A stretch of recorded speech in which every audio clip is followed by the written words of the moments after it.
రాకాలోకంకి స్వాగతం.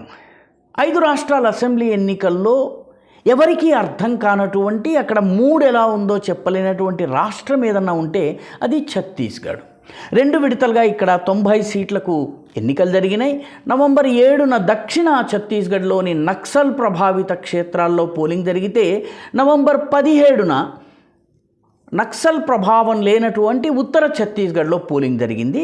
అయితే ఛత్తీస్గఢ్ బీజేపీ 15 సంవత్సరాల పాటు ఏకఛత్రాధిపత్యంగా పరిపాలించినటువంటి రాష్ట్రము.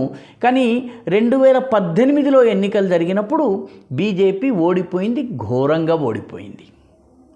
అయితే ఈసారి కూడాను భారతీయ జనతా పార్టీది అదే రకమైనటువంటి ఫలితాలు వస్తాయి. కాంగ్రెస్ గెలుపు నల్లేరు మీద నడక అని చాలా సర్వేలు మొదట్లో చెప్పినాయి. కానీ ఎన్నికల ప్రచారం ప్రారంభమైన తరువాత వాతావరణంలో మార్పు కనిపించటం మొదలైంది.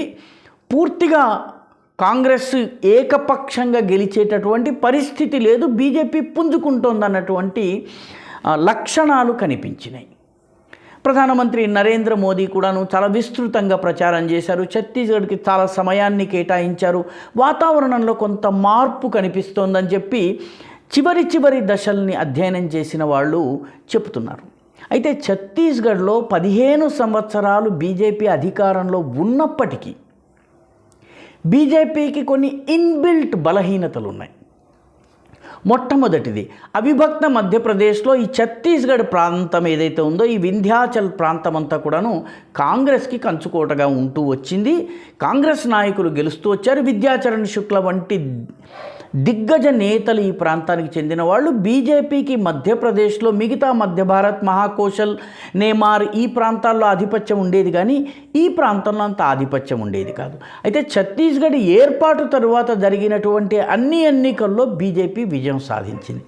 అయినప్పటికీ బీజేపీ విజయం సాధించి ప్రభుత్వాన్ని ఏర్పాటు చేసినప్పటికీ కాంగ్రెస్ పార్టీ చాలా బలమైన ప్రతిపక్షంగా ఉండేది. ఉదాహరణకి ఒక 10 సీట్లు ఛత్తీస్గఢ్ ప్రారంభమైన తర్వాత అంటే జరిగిన మొట్టమొదటి ఎన్నికలు 2003లో జరిగినాయి. 2002లో రాష్ట్రం ఏర్పాటైంది. 2003లో ఫస్ట్ ఎలక్షన్స్ జరిగినాయి. 2003 నుంచి ఇప్పటి వరకు 10 స్థానాల్లో బీజేపీ ఒక్కసారి కూడా గెలవలేదు. ఉదాహరణకి ఖర్సియా, కొంట, అంబికాపూర్, మార్వాహి ఈ నియోజకవర్గాలన్నీ కూడాను ఆ కోవకు వస్తాయి. అంటే 10 చోట్ల ప్రభుత్వము ఏర్పాటు చేసినటువంటి 15 సంవత్సరాల్లో కూడా కాంగ్రెస్ని బీజేపీ ఓడించలేని స్థానాలు 10. మరొక 11 స్థానాల్లో బీజేపీ కేవలము ఒక్కసారి మాత్రమే విజయం సాధించింది. 2013లో 14 ఎన్నికలకి ముందున్నటువంటి ప్రో మోడీ వాతావరణంలో బీజేపీ ఒక 11 స్థానాల్లో ఒక్కొక్కసారి గెలిచింది. అంటే ఈ 10 + 11 21 స్థానాలు బీజేపీకి చాలా ఇబ్బందికరమైనటువంటి స్థానాలు. వీటితో పాటు మధ్యప్రదేశ్లో, ఛత్తీస్గఢ్లో ఇంకొక ప్రత్యేకత ఉంది. ఒక 23 స్థానాల్లో ఒకసారి గెలిచిన అభ్యర్థి రెండవసారి గెలవడు. అంటే ఈసారి ఉన్నటువంటి సిట్టింగ్ ఎమ్మెల్యేని ఓడిస్తారు, కొత్త అభ్యర్థి వస్తారు, అతను 5 సంవత్సరాల తర్వాత ఓడిపోతారు. ప్రస్తుతము ఆ 23 స్థానాల్లో 16 కాంగ్రెస్ చేతుల్లో ఉన్నాయి. పర్యవసానంగా కాంగ్రెస్కు ఈ 10 స్థానాలు + 11 స్థానాలు 21 స్థానాలు కాంగ్రెస్కి చాలా అనుకూలంగా ఉన్నాయి. అంటే కాంగ్రెస్ పార్టీ మినిమము 21 or 22 సీట్స్తో ప్రారంభమవుతుంది. గత ఎన్నికల్ని చూసినట్లయితే గత ఎన్నికల్లో గెలుపోటముల మార్జిన్ తేడా 10% కన్నా ఎక్కువ ఉన్నవి. కొన్ని 90 నియోజకవర్గాల్లో అయితే కొన్ని నియోజకవర్గాల్లో 30-35% మెజారిటీని కాంగ్రెస్ సాధించింది. ఆ రకంగా కాంగ్రెస్ మెజారిటీ సాధించిన 10% కన్నా ఎక్కువ మెజారిటీ సాధించినటువంటి సీట్లు దాదాపు 55 ఉన్నాయి. అంటే 90 సీట్లలో సగానికి పైగా సీట్లలో కాంగ్రెస్ 10%కి అంతకన్నా ఎక్కువ మార్జిన్తో గెలిచింది. అంటే బీజేపీ ఆ స్థానాల్లో గెలవాలన్నట్టయితే కనీసము 5% ఓట్ స్వింగ్ని 10%, 12% ఉన్న చోట 5-6%, కానీ 20, 25, 30% ఉన్న చోట 15%, 20% ఈ రకంగా ఓట్లను స్వింగ్ చేయవలసి ఉంది. కాబట్టి ఒక రకంగా చూసినట్టయితే కాంగ్రెస్ పార్టీకి కొంత ఇన్బిల్ట్ అనుకూలత ఈ ప్రాంతంలో ఉంది. బీజేపీ ఈ రకంగా 10% కన్నా ఎక్కువ మెజారిటీతో నెగ్గినటువంటి సీట్లు కేవలము 5 మాత్రమే ఉన్నాయి. బీజేపీకి ప్రస్తుతం ఉన్నటువంటి 16 ఎమ్మెల్యే సీట్లలో 4 సీట్లు 2% కన్నా తక్కువ మెజారిటీతో నెగ్గినాయి. అంటే ఒక సీటు 400 ఓట్లతో నెగ్గారు, ఒక సీటు 1200 ఓట్లతో నెగ్గారు 2 సీట్లు, ఒక సీటు 2000 ఓట్లతో నెగ్గారు. కాబట్టి బీజేపీ ఒక 4 స్థానాల్లో, తనకు ఇప్పటికే ఉన్నటువంటి 4 స్థానాల్లో 16 స్థానాల్లోనూ 4 స్థానాల్లో పార్టీ బలహీనంగా ఉంది. కాబట్టి స్టాటిస్టిక్స్ని గనక చూసినట్లయితే బీజేపీకి ప్రతికూలతలు ఎక్కువగా కనిపిస్తున్నాయి. కాబట్టి ఎన్నికల ప్రచార ప్రారంభ సమయంలో బీజేపీకి కాస్త ప్రతికూలత ఉన్నట్టు కనిపించింది. కానీ ప్రచారం జరుగుతున్న కొద్దీ ముఖ్యంగా పెద్ద రైతులకు ప్రభుత్వము రుణమాఫీ ప్రకటించింది. అందరు రైతులకు ప్రకటించింది, కానీ దీనివల్ల పెద్ద రైతులకు లాభం కలిగింది. చిన్నకారు రైతులు ఎవరైతే ఉన్నారో, సన్నకారు రైతులు ఎవరైతే ఉన్నారో వాళ్ళకి లాభం పెద్దగా జరగలేదు.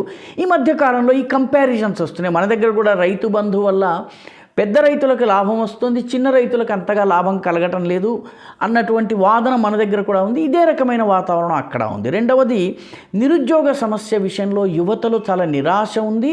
మన తెలంగాణలో లాగానే వాళ్ళ Chhattisgarh state public service commission exams conduct చేయలేదు. కాబట్టి కొంత నిరాశ ఉంది. అదేవిధంగా యువతరం ఓటర్లు బీజేపీ వైపు మొగ్గు చూపుతున్నారు. మహిళలు చాలా చోట్ల బీజేపీకి అనుకూలంగా ఉన్నారు. ట్రైబల్ కమ్యూనిటీ ఏదైతుందో ఛత్తీస్గఢ్లో గిరిజనుల ఓట్లు చాలా కీలకము. చాలా సీట్లలో ముఖ్యంగా సౌత్ ఛత్తీస్గఢ్ ఏదైతే ఉందో ముఖ్యంగా ఈ కొంట, దాంతేవాడ, బీజాపూర్, బస్తర్, జగదల్పూర్ ఈ ప్రాంతాలన్నింటిలో కూడా సర్గూజా, జష్పూర్ ఇవన్నీ కూడాను బీజేపీకి కాస్త బలం ఉన్నటువంటి ట్రైబల్ ఏరియాస్. ఈ ప్రాంతంలో బీజేపీ కంబ్యాక్ చేసే అవకాశం ఉంది అన్నటువంటి సూచనలు కూడా కనిపిస్తున్నాయి. ఆ రకమైనటువంటి వ్యాఖ్యలు కూడా వినిపిస్తున్నాయి నిపుణుల దగ్గర నుంచి. కాబట్టి ఓవరాల్గా బీజేపీ ఈసారి తన పర్ఫార్మెన్స్ని మెరుగుపరుచుకునే అవకాశాలు కనిపిస్తున్నాయి.